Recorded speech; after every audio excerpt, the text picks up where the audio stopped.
America के बाद अब मेक्सिको भी भारत पर उच्च इंपोर्ट शुल्क लगाने की तैयारी में है।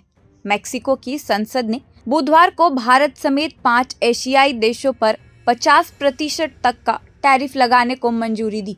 यह शुल्क उन देशों पर लागू होगा जिनके साथ मेक्सिको का फ्री ट्रेड एग्रीमेंट नहीं है। नया नियम नया साल 2026 से प्रभावी होगा। जिन देशों पर यह टैरिफ लगेगा उनमें भारत, चीन, दक्षिण कोरिया, थाईलैंड और इंडोनेशिया शामिल हैं।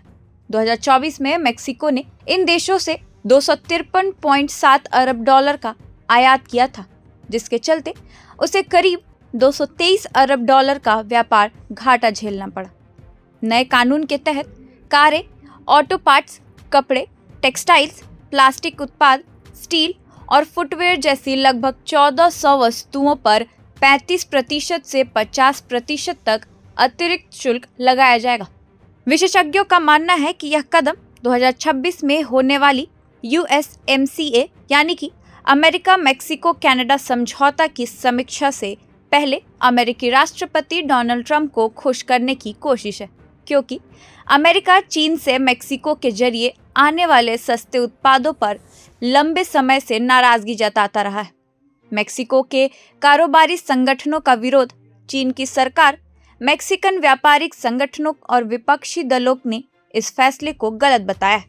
उनके अनुसार यह मूल रूप से उपभोक्ताओं पर एक अतिरिक्त टैक्स जैसा है, जिससे रोजमर्रा की चीजें महंगी होंगी और महंगाई बढ़ेगी।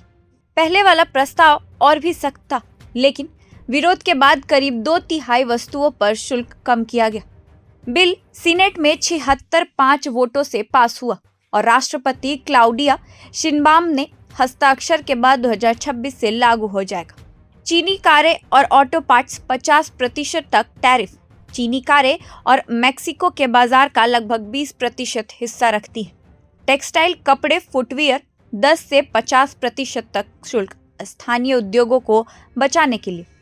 स्टील, प्लास्टिक, मेटल लगभग 35% तक शुल्क। अन्य खिलौने, मोटरसाइकिल, इलेक्ट्रॉनिक्स, केमिकल्स आदि कुल 1400 टैरिफ लाइनों पर असर पड़ेगा, जो मेक्सिको के कुल आयात का लगभग 8.6% यानी कि 52 अरब डॉलर मूल्य है। भारत मेक्सिको व्यापार संबंध। भारत और मेक्सिको के बीच व्यापार हाल के वर्षों में तेजी से बढ़ा है और यह 10 अरब डॉलर का स्तर पार कर चुका है। 2022 में व्यापार 11.4 अरब डॉलर, 2023 में 10.6 अरब डॉलर, तो वहीं 2024 में रिकॉर्ड 11.7 अरब डॉलर का था। फिलहाल इस वीडियो में इतना ही। ऐसे ही और अपडेट्स के साथ आपके बीच आते रहेंगे, तो देखते रहिए प्रभात खबर डिजिटल। धन्यवाद, शुक्रिया। प्रभातखबर.com, विश्वास वही, रफ्तार नहीं।